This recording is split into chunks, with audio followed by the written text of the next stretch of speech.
nossa confederação, que traz essa proposta de luta, de chamamento nacional, você tem aí essa questão do enfrentamento, está colocado, está posto a discussões, onde os gestores, com base em todo um princípio de legalidade que existe, a Constituição, a LDB, o próprio Plano Nacional, que contempla metas, que diz de um dos recursos onde deve ser investido, o aporte técnico e financeiro do governo federal, dentro de uma política de Estado, de articulação, no regime de colaboração.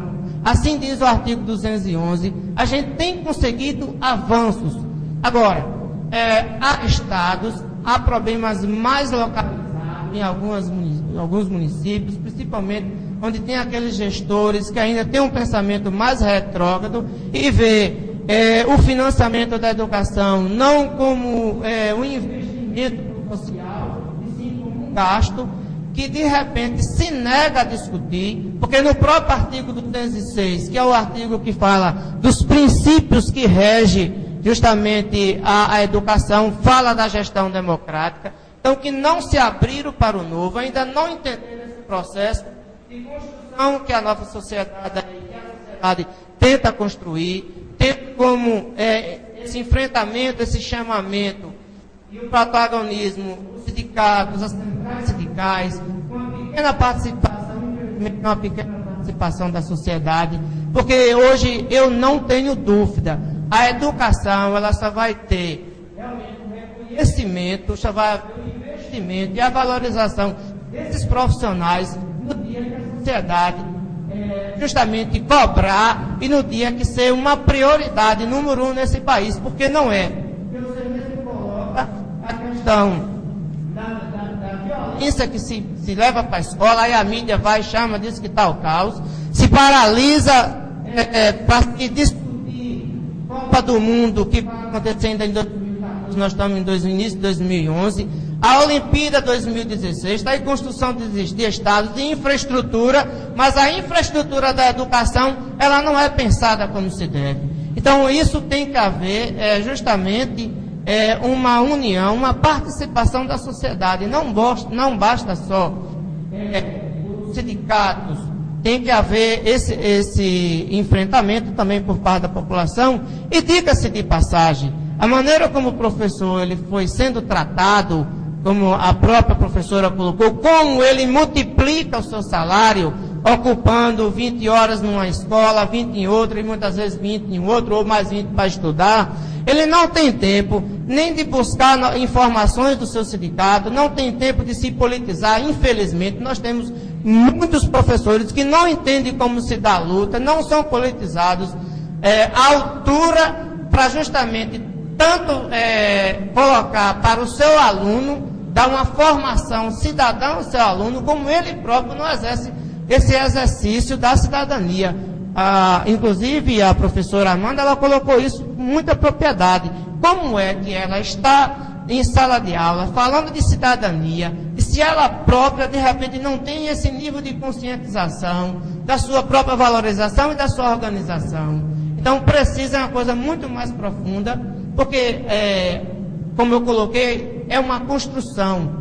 Não se dá de cima para baixo, isso não se dá de uma hora para outra, se dá dentro de uma construção. Se os atores dessa construção, eles não têm uma consciência, não conseguem uma mobilização à altura, vai ser um processo muito lento. Professor Felisvaldo Santos, piso nacional do salário do professor, piso nacional do professor.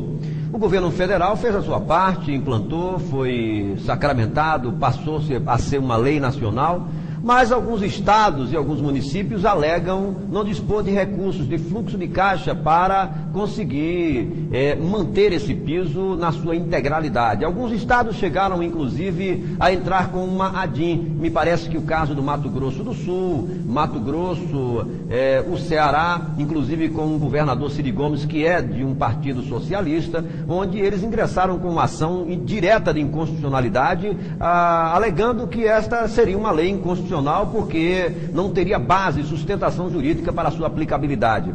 Bom, esse piso está valendo, ele está realmente em vigor? Vocês têm encontrado dificuldades? Como é que está funcionando mesmo na prática a aplicação desse piso nacional? Bem, nós tivemos uma grande vitória agora em abril, que foi o julgamento eles entraram com ação de inconstitucionalidade e o Supremo deu favorável por 7-2, que é constitucional. Então, a dificuldade o pensamento era sobre a questão do piso. O piso, ele é o vencimento básico ou ele é o vencimento mínimo? Até que se julgasse, o Supremo colocou que todas as vantagens da carreira, ele fazia parte do piso. Bem, agora em abril, infelizmente, depois quase de 2 anos, de esperança, também de campanha, de marcha, exigindo logo esse julgamento. Foi julgado agora em abril e se entendeu a constitucionalidade do piso. Então, o piso hoje, ele é realidade, ele é constitucional, ele é o ponto de partida da carreira. Então, na nossa carreira hoje, o professor, que só tem o magistério, nenhum professor no Brasil, porque o professor leigo, ele não existe mais. Se existe, não deveria existir, ou deve estar cursando faculdade. O professor que só tem um magistério, ele deve receber um valor inicial de 1.187, isso por 40 horas. Porém, isso aí há ainda uma discordância, vou usar essa palavra, por parte da CNTE. Porque no artigo 5º do próprio piso, ele diz como será o aumento escalonado do piso com o passar dos anos. É referente ao valor aluno. E, infelizmente, não foi aplicado o que se diz o artigo 15, o artigo 5. O piso hoje era para ser acima de R$ 1.400. Mas o MEC coloca como oficial, e a gente trabalhando dentro dessa oficialidade, que é de 1.187, e a partir daí são os planos de carreira, que vai dizer o professor que tem a graduação, quanto será em relação a esse piso, o professor que tem especialização, quem tem mestrado e quem tem doutorado. Então, quem vai analisar isso são os planos de carreira. Daí a importância de se reelaborar os planos de carreira. Aqui em Jacobina nós estamos encontrando dificuldade, muitos sindicatos, inclusive na Bahia e pelo Brasil, estão num momento de greve, várias greves, estourou agora no mês de maio em todo o Brasil, por culpa da necessidade de se se reelaborar um novo piso, até um novo plano de carreira, até porque o Plano Nacional da Educação também diz que até 2014 todos os entes deverá construir novos pisos, que é o piso que justamente vai colocar a carreira do professor. E hoje, o que se discute primeiro, valorização da educação, e segundo, a carreira ser atrativa. A carreira do magistério, ela não tem sido atrativa, e nós queremos torná-la uma carreira atrativa. 2% dos alunos que concluem o ensino médio, só 2% diz que vai seguir a carreira ou de pedagogia ou de licenciatura. 5% dos alunos que passam no Enem diz que vai seguir a carreira de licenciatura ou também de pedagogia. Então, nós não queremos os piores, nós não queremos aqueles que estão insatisfeitos, que vai porque de repente sente que não tem oportunidade de ingressar em outra carreira.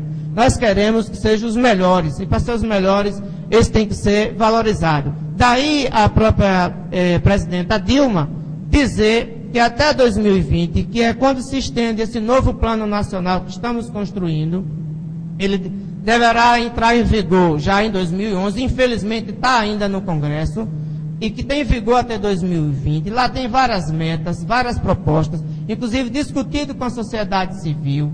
E um dos pontos é que até 2020, o professor que só ganha 60% do que ganha um profissional com o mesmo nível de formação, ele chega aos 100%. Então, isso implica em valorizar, porque nós também entendemos que para a carreira ser atrativa, para ir os melhores, o professor está com formação.